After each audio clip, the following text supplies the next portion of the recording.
Welcome, this is M-Dog from M-Dog Gaming, and today we're going to be featuring the Rogue class. So Mean Streets of Gadgetzan is out, the newest expansion for Hearthstone.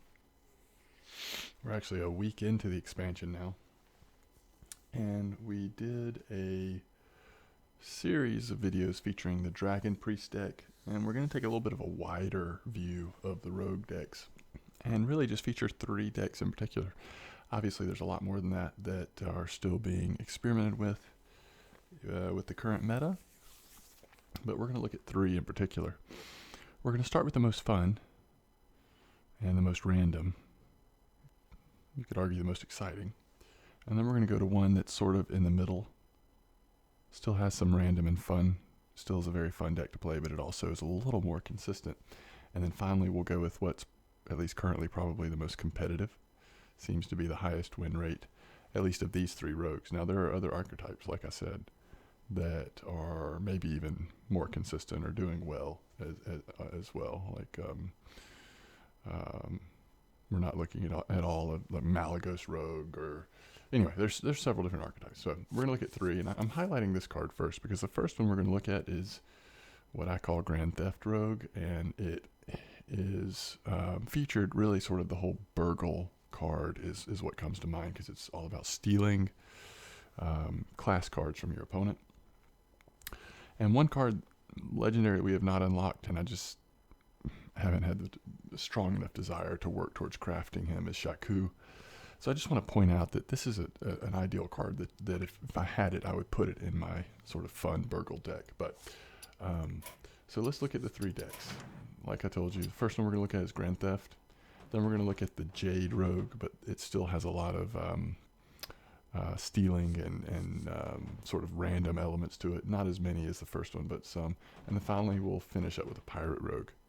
And it plays a little more consistently. You kind of know what you're getting with that deck, and it's pretty good. But first, let's look at Grand Theft 2. This is actually the second version of it that I've made. That's why it's called 2. I played this deck a good bit before the expansion. Not a lot has changed since the expansion came out, but there have been a couple of cards added.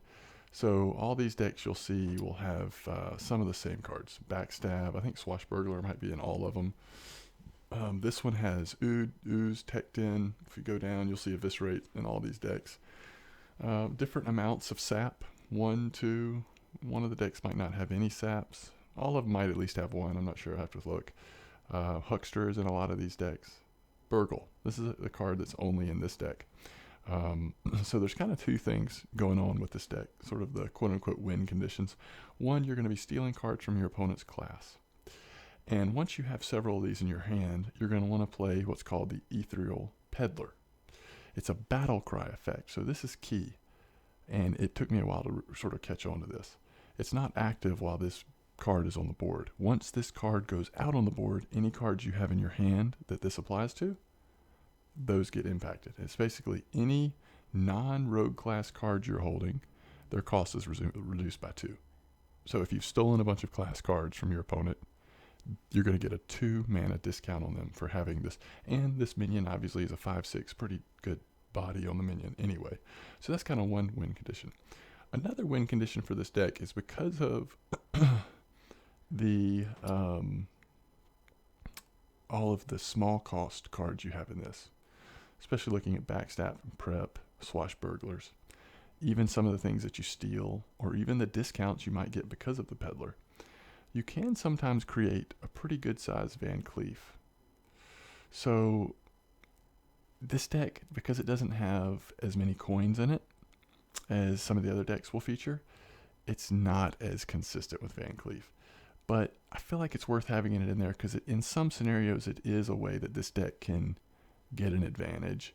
And then the other win condition is Leroy Jenkins. So again, the fact that you have Leroy and that you have Van Cleef in here, it's showing you, it should be obvious that your main sort of concept of the deck is very inconsistent.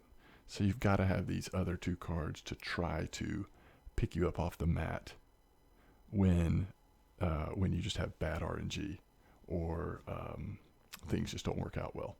So that is this deck. Second, we'll look at the Jade Rogue. And this is basically, you'll see it's going to have Swashbuckler.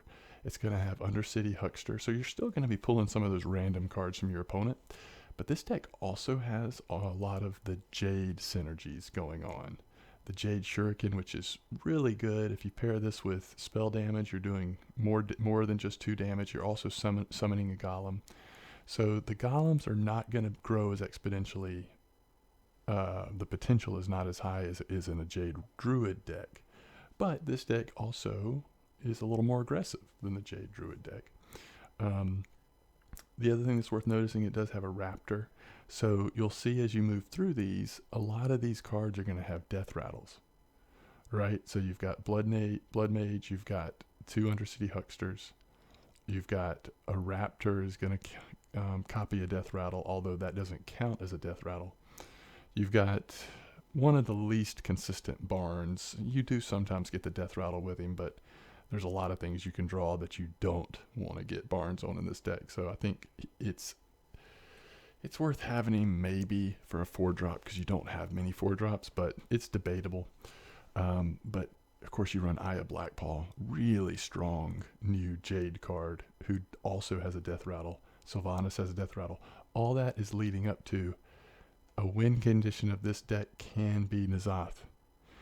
Now in my experience, you often will win or lose well before you have a chance to play N'Zoth. The outcome is often decided, either literally or figuratively decided, before N'Zoth comes into play. But I've also had a couple of matches here and there where N'Zoth is the win condition. So I think it's worth keeping N'Zoth in there. And you see you have Ragnaros as well, just for funsies, because when you get Barnes and you summon a 1/1 Ragnaros, what's better than that, right? So that is the second deck that we'll show and feature. Finally, we'll finish up with the Pirate Rogue. You're starting to see this more and more on ladder, and it has a pretty decent win rate in my experience against the Pirate Warrior. But it has a lot of the same concepts. You're mulliganing for pirates, which there are 4 in addition to patches. So you kind of think about what your odds there are if you mulligan pretty aggressively trying to get a pirate. There is also, I'll go ahead and mention, this card here, the Buccaneer. A lot of people will have Buccaneer in their Pirate Rogue, and that's probably a good move. It gives you another aggressive minion. It gives you another chance to have one of those pirates when you mulligan. I choose to have some different cards in here and have taken Buccaneer off. I don't think you would have more than 1 Buccaneer. Either way, you have that pirate synergy, often really strong early game. You still have Swashbucklers. You have Blood Mage, Eviscerate, Sap, 1 Sap. It's a 1-off on this one. And Van Cleef is in here. Now, go back up to the top of this deck. Counterfeit Coins. You have a lot of 0-cost spells, inexpensive spells and minions. What that means is you can have really big Edwins in this deck. You also play with Gadget Sand Auctioneer. So again, because of all the spells, you can draw through your deck really efficiently. And Leroy is in this deck. So there's lots of finishing ability. There's opportunity for a really large Edwin that sometimes, frankly, turn 4 or 5, a big Edwin comes out, and that's just the game winner. You know, there's for some classes, some decks, it's very hard to deal with that. So to me, out of these 3 decks we're showing, this is probably the most competitive, and it is, in my experience, probably the highest win rate of the 3 decks. This deck doesn't compare to like top tier decks right now in the current meta, but it does have some randomness still with things like the Swashbucklers. And so it still has that little bit of fun, a little bit of randomness, but it's not near as much as the other 2, which does equal a little bit more consistent deck. Okay, so that'll be part 1. Sorry to bog down with so much talk here, but I like to introduce what we're doing, and then part 2, we'll go ahead and transition to that now, and we'll go ahead and look at the first deck, which the first one we're going to play is the most random, probably the lowest win rate, but some of the craziest things you can see in Hearthstone, in my opinion, is playing this deck. All right, we'll be right back with part 2.